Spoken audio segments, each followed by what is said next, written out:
Hi everybody, here we are on September 11, 2022, and we're outside of the work area, and I thought I'd give you an update on what went on today.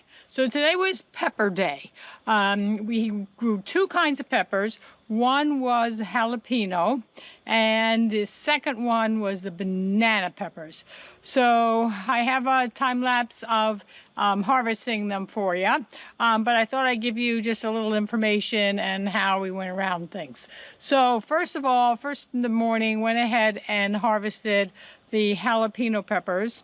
I went ahead and separated the pepper from the plant and then put them in a bucket, and I ended up with a full 5-gallon bucket, which is currently in the refrigerator in the garage. Then I went to the longer row of the banana peppers, and I just got done taking the peppers off of those plants, and with the remainder of the plants, like the stems and the leaves of both kinds, I take that out with the little tractor bucket and put it on the compost pile so we can make soil. And so what I ended up getting is, let's walk over this way.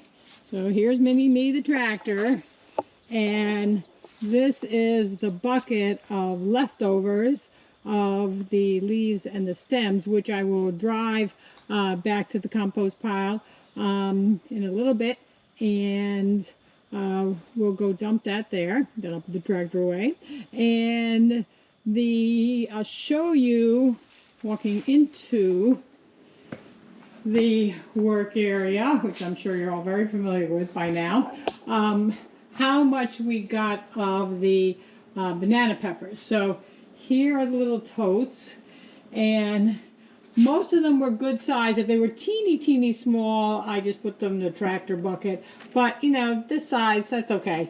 And then I'm going to put this in the refrigerator in this room, and because I still have to take them to the kitchen sink and go ahead and get the dirt off and make sure they're all clean.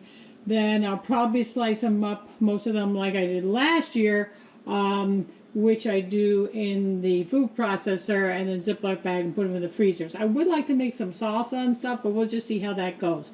One thing that I did notice on the last plant is these spots. I'll get closer.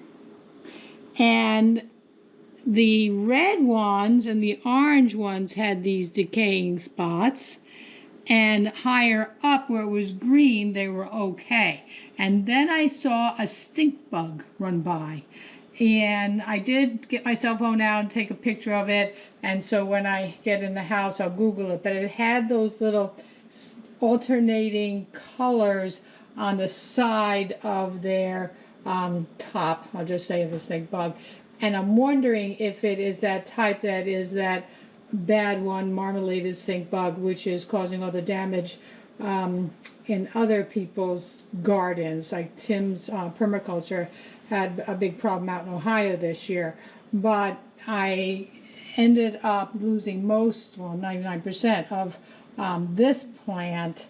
But a couple of the green ones, this is actually one. See, that one's okay. There's no soft spots or anything, but maybe they go for the ones that are ripening, you know, first. So that's a little research project, and we'll let you know. Otherwise, good harvest. Ended up with these, another of the bananas, and another 5-gallon pail of the jalapenos, and leftovers to make soil.